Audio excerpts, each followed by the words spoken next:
Hello everyone and welcome back to Liquid Evil Gaming. So again, as you probably figured with the knife on the desk just in case I need it, it's time for another unboxing and quick overview. Now of course, and I'm sure you're used to seeing a lot of these on this channel at this point, but hey, whatever, most of you know by this point and watch the channel, it's an obsession of mine, and they do get a fair bit of use. So, without further ado, I have another mechanical keyboard.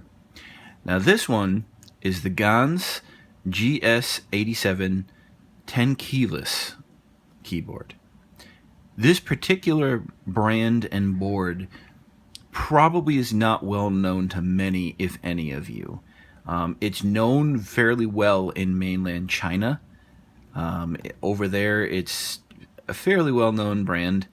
As far as in the States, the only place you're really going to find this in the States is either on eBay or through Chorus Keyboard's own website or through his shop on Amazon. And I'll put the links in the description below because as it would so happen, these are on sale, or at least were when I was making the video, which was February 9th of 2016, on the US Amazon website for $65 to $69. Depending on the Switch variant you so choose. So, what's interesting about this board? Why did I buy it? It's definitely a budget board. I mean, its MSRP is on the higher side at $129, but it's almost never that price. Chorus Keyboard's direct website, it's usually $80 to $85, and Amazon, it's frequently on sale for $65 to $69, as I mentioned.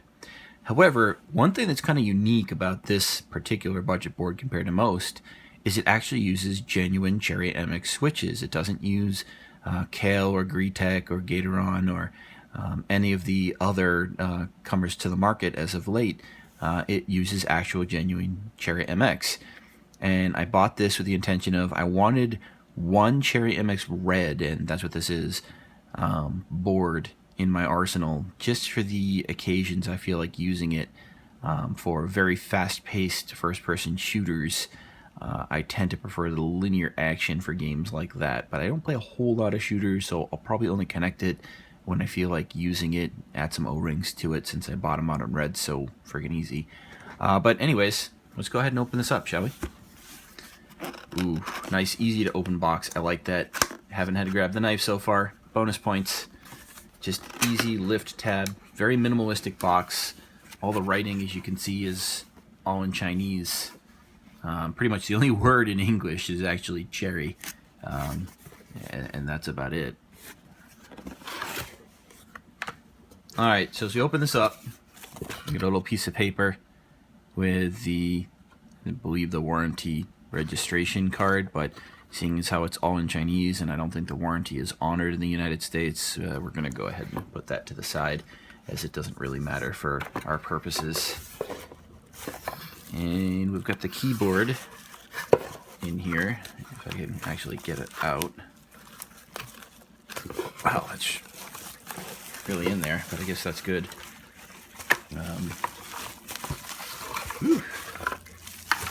Okay, anything else in here? Oh, okay, that's kind of unique. It comes with one of those cheap plastic keycap pullers, similar to the one Cull includes. It's a little different style, but I still recommend you get a wire puller. But it comes with some different color keycaps here. It's got one you can remap the Windows key to F12, a red escape key, some purple and pink, you know, WSAD and arrow keys. They are laser etched, so they're gonna wear off fairly quickly, but it's kind of cool that they included them nonetheless. That's everything else in this box besides the keyboard itself, so let's go ahead and put the box to the side. Now, something interesting to note as of this keyboard itself, it is a hardwired cable. It is not removable. That's something I tend to not prefer, but it is subjective. Some people view detachable cables as just another fail point. I personally like them because I think the odds of the detachable, input failing is much less than an actual hardwired cable, especially if you travel with the board failing. But that's, like I said, very subjective, so I'm not knocking that board for that. I knew that going into it. So the board has a decent amount of heft to it, but you can definitely tell it's not in the same quality league as, say, Cull or Philco or anything of that nature. But for the price, it feels fairly solid.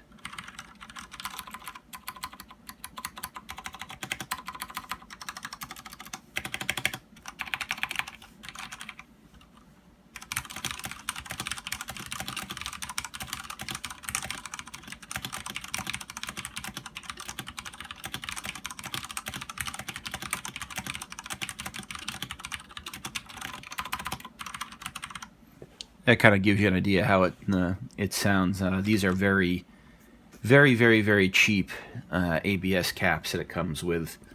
Basically assuming that you're going to swap these caps out for multiple reasons. They're actually not too bad on the thickness, but my biggest concern with these, and it's been noted on the few other reviews you'll ever see on this board, if any. Let me see if I can pick that up on the camera, but you see that? That is pad printed with a little coating over it to protect it. These legends are going to wear off insanely quickly, because that covering over the pad printing, as soon as that wears off, which will be very quickly, that legend will come off extremely quickly. Excuse the nasally voice, but I'm still getting over a cold. So the caps, something you're going to want to replace very, very quickly. Not something you're going to want to leave on there, but hey, considering the price of the board, I can personally forgive that. So brief tour of the rest of the board. You've got the Ganss company name brand right here on the front. Again, you've got the cable here. It is gold plated. You got your caps lock and your scroll lock right here. Just go around to the back, and we've got 1, 2, 3, 4 rubber pads, one on each corner. You've got 2 feet, which feel fairly sturdy, and both have little bits of rubber on them as well. You've got your little sticker for the company in the back, made in China, serial number, model number. I don't really care because I'm never going to send this in for warranty because it doesn't really apply in the US, and your QC pass sticker. So that has been my unboxing and basic overview of the board itself. Just a couple other weird things of note. As you can see here, you do have some media control keys up here underneath the F row function. I think it's kind of funny, but if you look right here, the F2, you have the Internet Explorer right there, which I think is kind of hilarious that any keyboard would still have that in this day and age, because really, who the hell uses Internet Explorer anymore? But kind of funny nonetheless.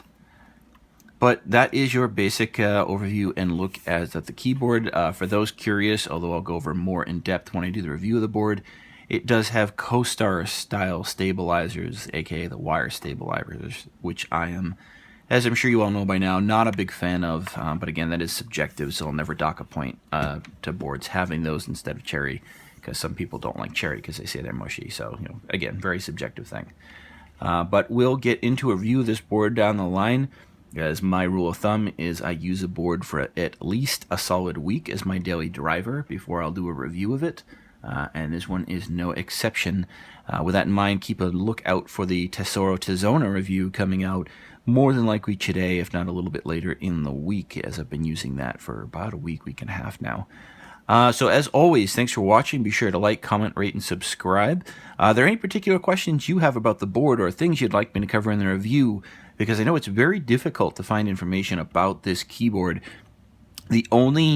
I've seen one review, I believe it was on Reddit by a user, and other than that, everything else I've seen has been in Chinese. Even the videos I've seen, I haven't seen any videos in English about this board at all. So hopefully I'll give some information to people considering or looking at this board due to its price as of late by covering this. So again, thanks for watching. Have a good one, everyone. Stay tuned for the review in the upcoming future.